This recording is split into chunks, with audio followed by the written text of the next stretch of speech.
Un roi au chapitre 21. Après ces choses, voici ce qui arriva. Naboth de Jizréel avait une vigne à Jizréel, à côté du palais d'Akab, roi de Samarie.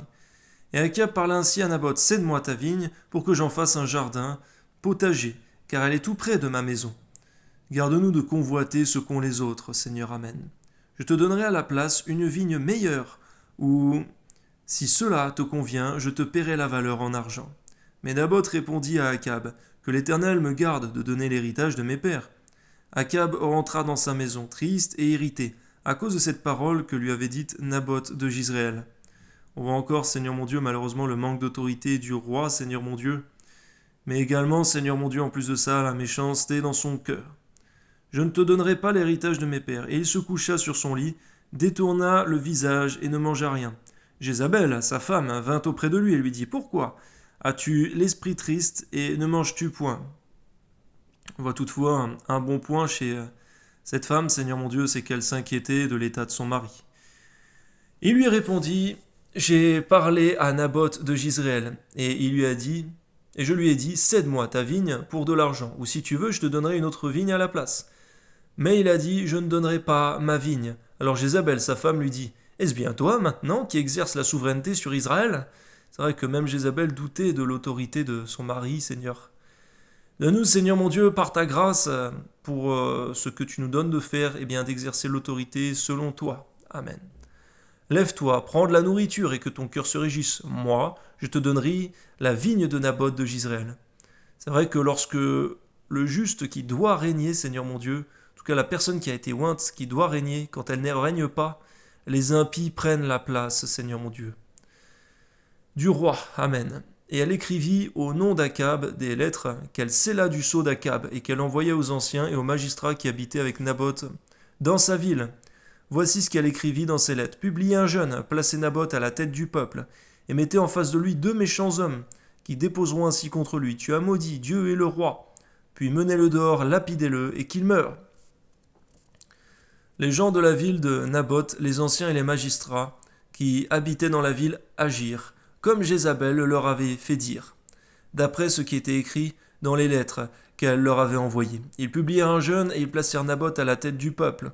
Les 2 méchants hommes vinrent se mettre en face de lui, et ces méchants hommes déposèrent ainsi devant le peuple contre Naboth: Naboth a maudit Dieu et le roi. Puis le menèrent hors de la ville et le lapidèrent, et il mourut. Et ils envoyèrent dire à Jézabel: Naboth a été lapidé et il est mort. Lorsque Jézabel apprit que Naboth avait été lapidé et qu'il était mort, elle dit à Akab: Lève-toi, prends possession de la vigne de Naboth de Jizréel, qui a refusé de te la céder pour de l'argent. Car Naboth n'est plus en vie, il est mort. On reconnaît aussi, Seigneur, par cela le même agissement où David avait agi, Seigneur, pour tuer Uri et ainsi acquérir sa femme, Seigneur, Bathsheba. Garde-nous de tels projets qui sont inspirés, Seigneur, de la chair et du diable. Amen. Akab, entendant que Naboth était mort, se leva pour descendre à la vigne de Naboth de Jizréel afin d'en prendre possession. Alors la parole de l'Éternel fut adressée à Élie, le Tishbite, en ces mots: Lève-toi, descends devant Akab, roi d'Israël, à Samarie. Le voilà dans la vigne de Naboth où il est descendu pour en prendre possession. Tu lui diras: Ainsi parle l'Éternel, n'es-tu pas un assassin et un voleur?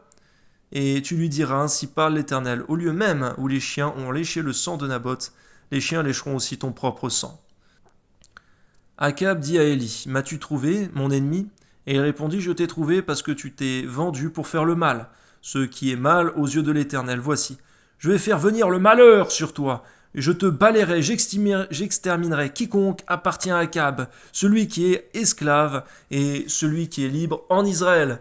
Et je rendrai ta maison semblable à la maison de Jéroboam, fils de Nébat, et à la maison de Baïcha, fils d'Achija, parce que tu m'as irrité, que tu as fait pécher Israël. L'Éternel aussi parle sur Jézabel, et il dit: Les chiens mangeront Jézabel près du rempart de Jizréel.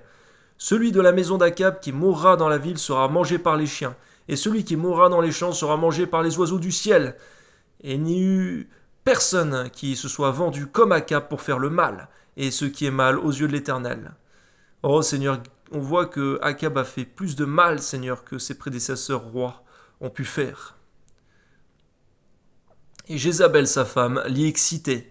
Il agit de la manière la plus abominable en allant après les idoles, comme le faisaient les Amoréens que l'Éternel chassa devant les enfants d'Israël. Après avoir entendu les paroles d'Élie, Akab déchira ses vêtements et mit un sac sur son corps, et il jeûna. Il coucha avec ce sac, et il marchait lentement. Et la parole de l'Éternel fut adressée à Élie, le Tishbite en ces mots. As-tu vu comment Akab s'est humilié devant moi? Parce qu'il s'est humilié devant moi. Je ne ferai pas venir le malheur pendant sa vie, ce sera pendant la vie de son fils que je ferai venir le malheur sur sa maison.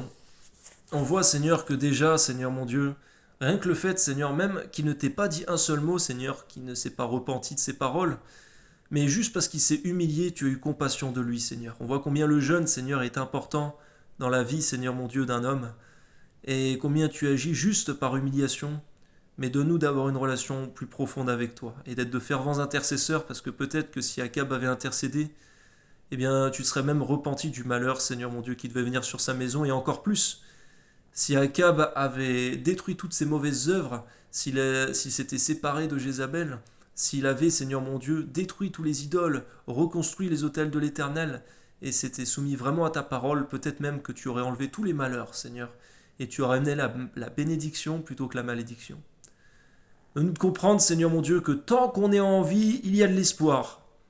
Mais pour celui qui est mort, tous ses espoirs ont péri, et ses projets, oui, il ne reste plus rien. Permets-nous de comprendre que tant qu'on est vivant, il y a de l'espoir, si tant est que une vraie repentance, Seigneur mon Dieu, eh bien, se manifeste, seulement dans le pardon par la parole, mais également dans les agissements, Seigneur. Nous être capables à tout moment de nous séparer, Seigneur, de tout ce qui fait notre honte, pour nous attacher à tout ce qui est bien, de détruire et de rebâtir. Au nom de Jésus, car tu as dit, c'est vrai, il y a un temps pour détruire et un temps pour construire. Amen.